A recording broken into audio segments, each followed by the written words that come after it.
A Slice of Death. I'm Jason Horton. I'm Rebecca Lieb. And this is Ghost Town.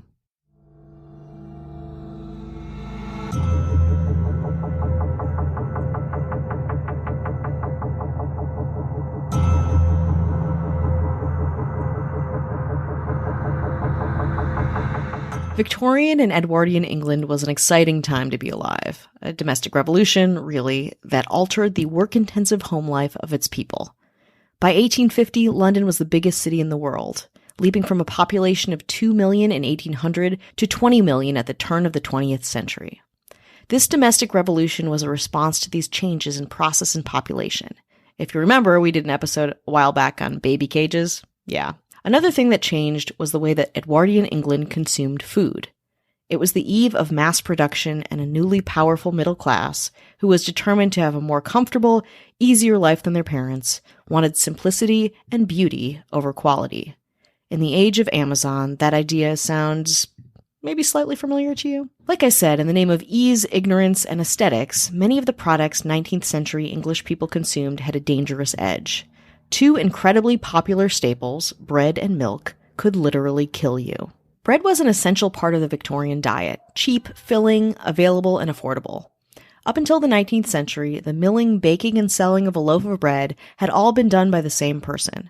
In the Victorian era, however, industrialization separated these roles, and each wave of the bread production process maximized profit margins and created the perfect environment for foodborne danger. First, it was desirable for the flour to be as white as possible. Brown bread was unfashionable and peasant-like. It was also common for bread flour to be cut with other substances. Yes, honestly, just like cocaine. Things that were added to an everyday loaf of bread included, but was not limited to, plaster of Paris, chalk, bean powder, powdered animal bones, iron sulfate, or alum. Although including any of these ingredients into bread is legitimately disgusting, alum will kill you. Alum is a toxic chemical compound derived from aluminum and is popularly used in detergent. It causes bowel problems, malnutrition, diarrhea, dehydration, and death, and is particularly deadly to children.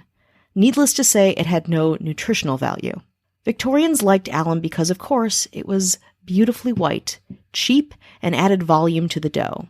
It also retained water, which made the bread more substantial and, again, more filling. Important, of course, for people who were trying to save a penny on a loaf of bread. But, of course, more than nutrition and more than any of that was its color.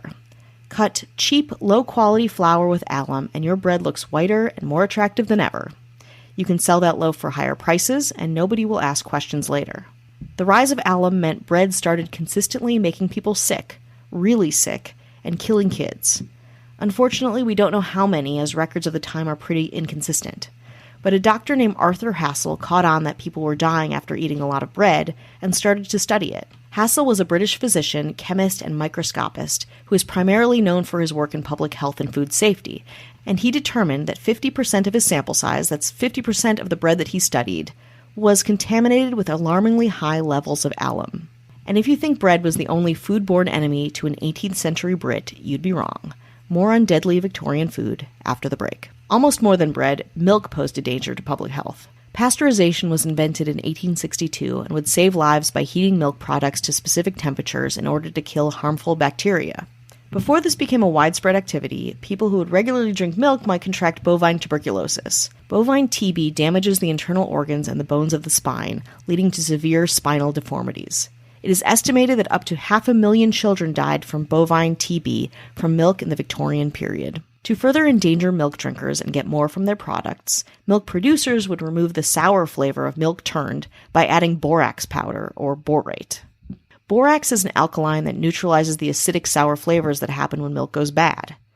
The Victorians believed that this purified the milk, but essentially it did the opposite, letting bacteria run rampant through the milk without letting the consumer taste what was going on. Milk going sour is a healthy warning sign to not drink the milk, but with borax, especially with kids, it perfectly masked this biological red flag, causing diarrhea, abdominal pain, nausea, and skin loss. Fun. The craziest thing is, tests on 20,000 milk samples in 1882 showed that a fifth had been mixed with borax, but not by manufacturers, but household milk drinkers themselves, to keep the milk fresh and pure and deadly. Thankfully, all of these deaths were not for nothing.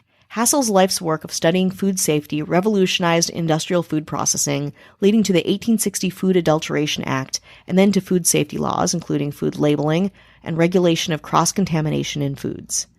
I want to extend a personal thank you to Dr. Hassel, who laid a safe foundation for my contemporary carb loading. God bless.